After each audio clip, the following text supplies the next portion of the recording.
Hi everyone, I'm Noah, Hi, I'm Sam and today we're reviewing Avatar. from 2009. Yes.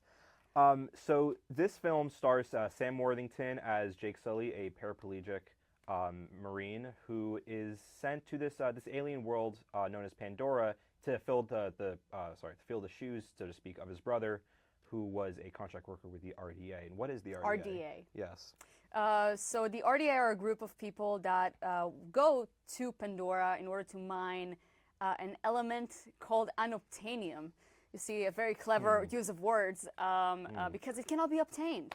So in order to get said element, they have to make friends with the local population and the local tribe called the Omaticaya tribe that also is there, protecting the planet. Um, so yeah, they send Jake as part of the Avatar program. Sort of like a reconnaissance mission, so to Yes. speak. They kind of like manage to transfer his consciousness into like an avatar body, and he goes out into the jungle of Pandora, and he encounters Zoe Saldana's character Neytiri. Yes. And from there on, he kind of learns the way of the tribe, and he learns a lot about like the place, and falls in love with it eventually. And then he has this like sort of like a personality crisis of like, oh, should I be with the humans? Should I be with the Na'vi? And in the end of the day, there's a big battle. He sides with the Na'vi, and then in the end, we finish with him transferring his consciousness permanently into this new avatar body. And yeah, that's the movie. And that's the end of the movie. Yeah. So, Sam, what did you think about this movie? I have a lot of gripes with this movie.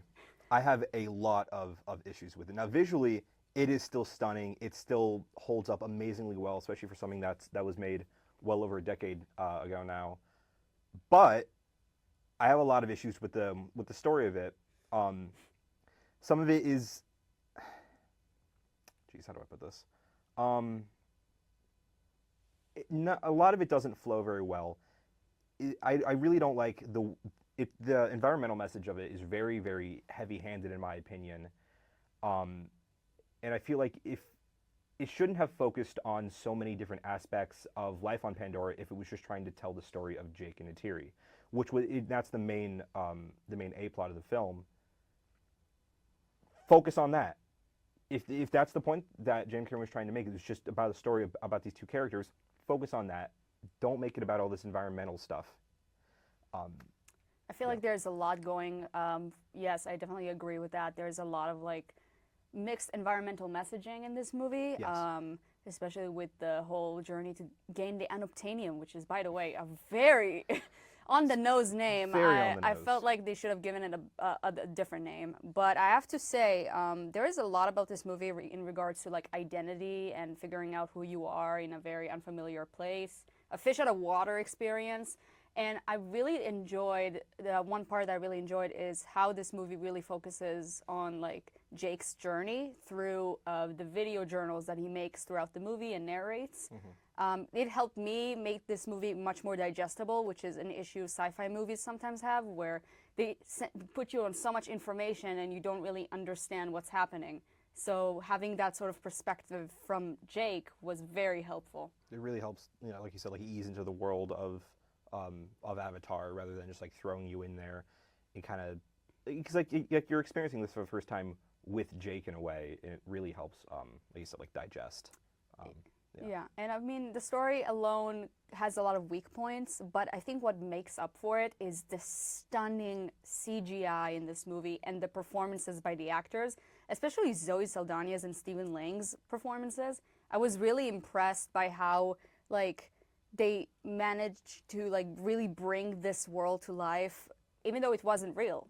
This was filmed on a bunch of, like, green screens and- CGI yeah. rooms, and everybody had, like, Like the foam, like the motion trackers. Yeah, motion yeah. trackers, mocap suits, and like they managed to bring all of this, the vision that James Cameron had, to life, which is incredibly impressive. Yeah. Like I said, the visuals are just really stunning. I really like all the like bioluminescence, especially in some of the scenes near the beginning, where Jake and Neytiri are like running through like the treetops, and all like the ground beneath them is glowing, and there's all these like great blues and purples, and it's really colorful, and it's really like immerses you in the world. It really is a feast for your eyes. Yes, Yeah. yes, it is.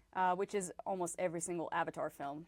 Just impressive amount of technological, like, Innovation. yeah, Yeah. yeah, it A was lot of innovation goes really into these. impressive. Yeah.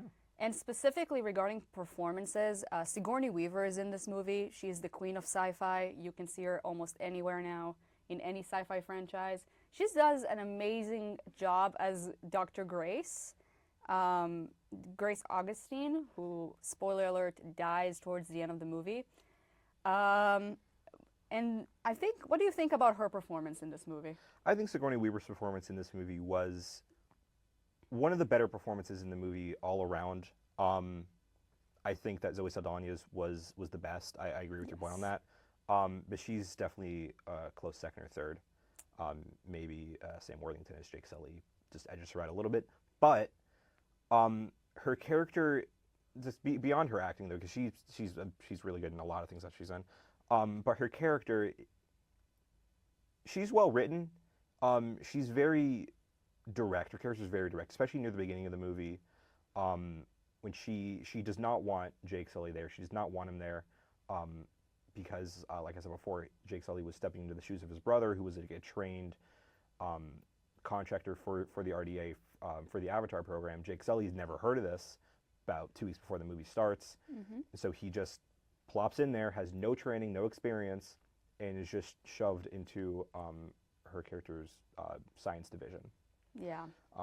But her acting, she does a great job. She really delivered on this movie, does. and yeah, I still feel like she got kind of like snubbed when it comes to, like, you know, award ceremonies and acting, because I think her performance really carried this movie. But on other matters, what do you think about how they use, like, religion in some parts of the movie? Yeah, I think it's very symbolic, in a way. Like, the whole thing is obviously very symbolic of, you know, like the American natives and, you know, English colonizers. So they use religion in, like, the way, like, Protestantism and all that was brought to America back then. But I'd like to just wrap up by giving our final scores on this. I'm gonna have to give this movie a 6. Like, the visuals bring it up a lot for me, but I have the story just, I have issues with the story. I think if I put the story a little bit aside, for me, it's between a 7 and an 8, but for all purposes, I would give it an 8 because it was really impressive, and for the time, incredibly impressive what James Cameron really brought up. And it's one of the top high-grossing films for a reason. It is. It is Yeah. one of the highest-grossing films for a reason. Yeah. Yeah. All right. We'll see you next time on Review Crew. See you next time.